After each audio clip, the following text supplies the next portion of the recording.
What's going on, everyone? So the Los Angeles Lakers are still very active in the trade front of a center. Shams made a report diving into hey, I've already talked about this, I've already relayed it, but, hey, Lakers are still, for those that care, very active in trying to find a center. That seems to be their biggest need, and something that the Lakers are really pushing for heavily. So it's good. The reason I want to talk about this again is because it is a good thing, right? To know that, even though we're not getting constant reports, it's not cooled off. The Lakers are still active in trade talks. Chances are, again, we're probably not going to pull off any type of trade. We're probably not going to end up landing a center till probably closer to the trade deadline.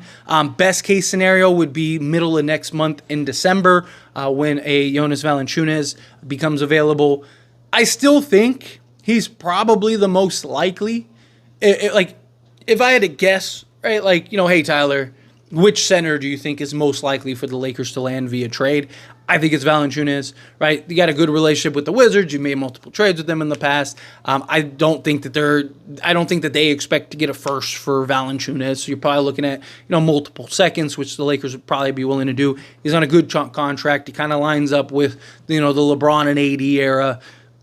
That's the guy that I would most likely think is going to end up being a Laker.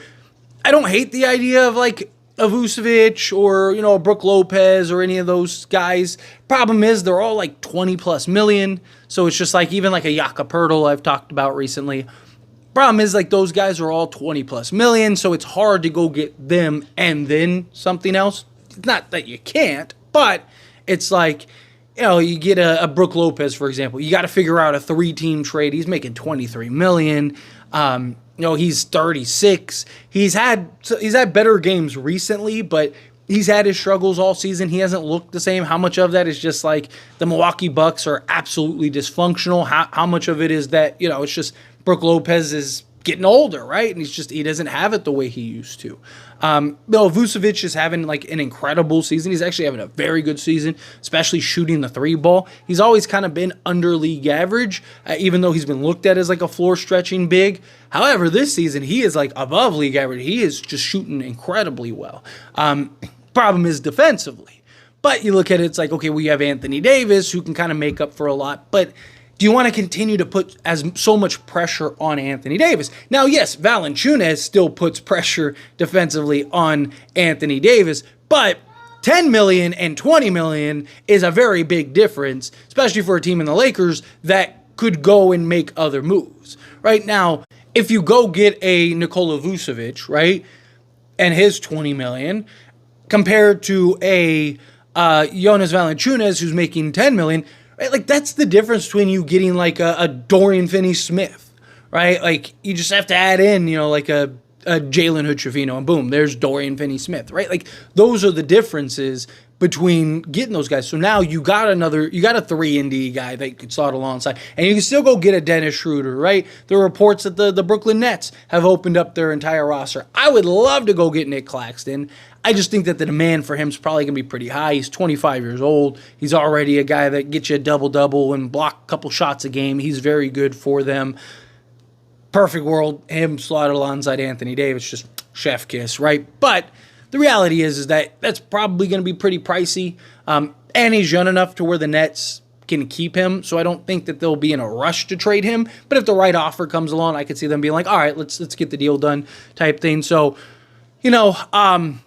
good thing is that there's options, right? I still think and would love to have Walker Kessler, right? Sign me up for Walker Kessler. I just think he's one of the best rim protectors in the league, guy that can do a little bit of everything. I know he's dealing with some injuries right now, but I think he'll be fine. Plus, the Utah Jazz, they're not a team that's rushing for title contention. They're probably not in a rush to bring him back. But beyond that, even sticking with the Nets, you got Day'Ron Sharpe.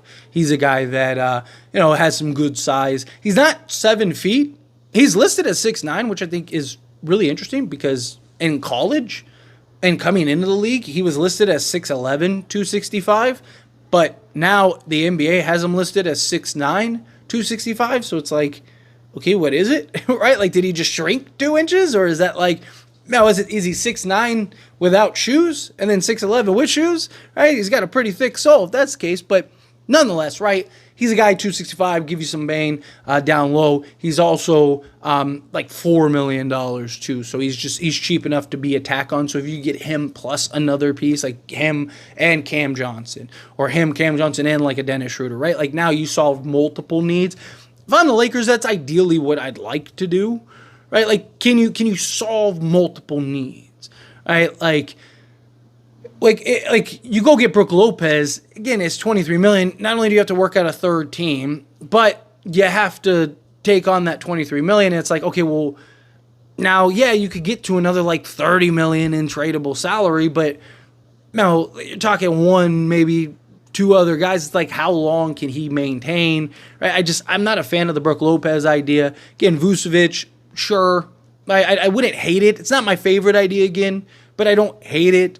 But again, like, what else can you get? Now, could you work something out where you just do like a Vu and Levine Hall, right? But the problem is you got to fill out the rest of a roster, which that makes things really tough. Supposedly they're willing to give up an IO, right? So it's just like, can you even get to that, right? Like, it's just, you kind of go down the list amongst the centers that are available and in the league.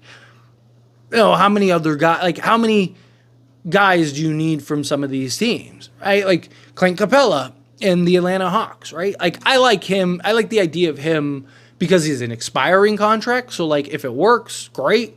If it doesn't work, then you can just let him walk and you cleared $18 million, $20 million off your books, right? Like Jakob Poeltl, I wouldn't hate him. He's having himself quite the season, but again, not really the defensive center, not really the defensive big.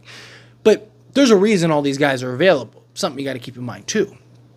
Also, the higher paid and bigger profile of a center you get, the more likely it is you're going to have to start him, right? Like you go get a Vu, or you go get a Brook Lopez, or you go get one of these higher end, even like a Clint Capella. You're probably, because you're paying him so much, you're probably trying to figure out, like, can you start him? Okay, well then that means LeBron's got to play the three. Is that something, one, he'd be willing to do? And two, is it even worth playing LeBron at three and kind of wear him down over the course of a season? All right? Like, yeah, a Vucevic go get you 20 and 10. Like, that's great.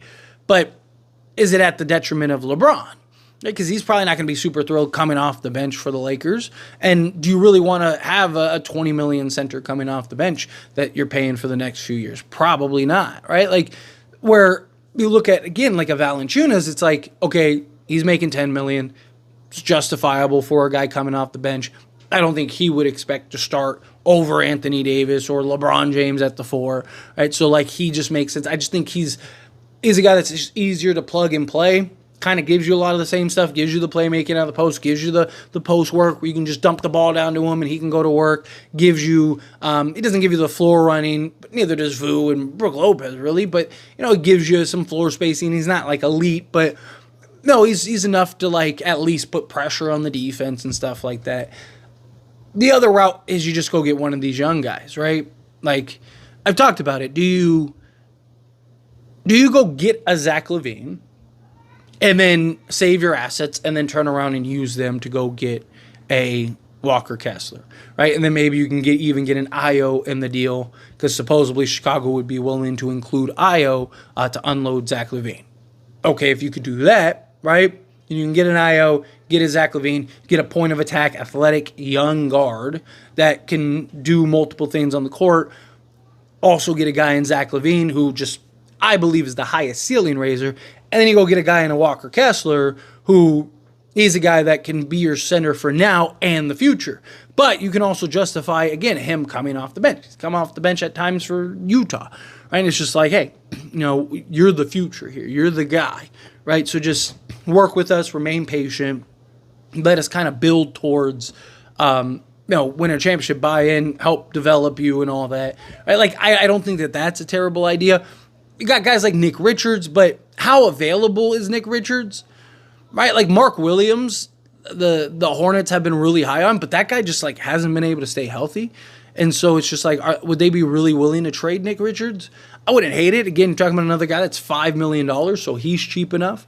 Right? Like, I don't know. I like the idea of looking at kind of these cheaper centers. Day'Ron Sharpe. Again, I'm not, like, super sold on Day'Ron Sharpe, but I just think the flexibility, like, what else can you get?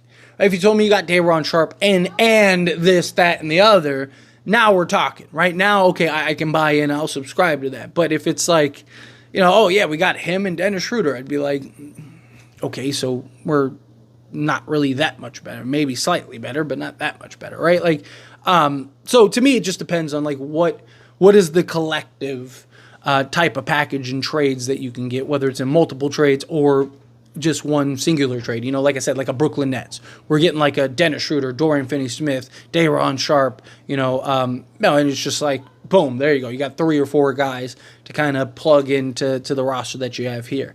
But you look, again, Nick Richards, Day'Ron Sharpe, Walker Kessler. These are 3 guys that they're just so cheap. You can go and trade for them and then still go work out other deals to go get other things, and it doesn't impact it. So ideally, hopefully, that's something that gets done sooner rather than later. But anyway, as always, this is a discussion, and I pass the question on to you. Let me know your thoughts and opinions down in the comments below. What do you think? How do you feel? What are your thoughts?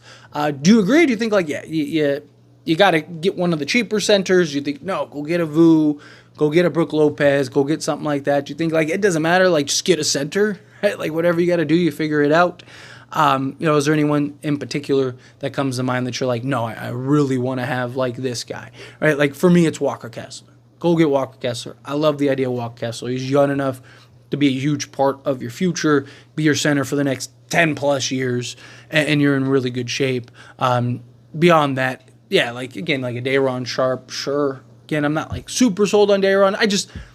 What does he look like? What can he be? Is he one of those guys that can do what you need him to do in an expanded role? Or is he just not there yet? Because he is very young, right? So just things you got to keep in mind. But again, how you feel, whatever your thoughts are, love to hear it. Let me know down in the comments below.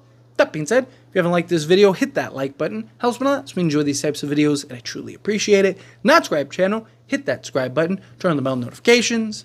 Appreciate y'all. See you in the next one. Thank you.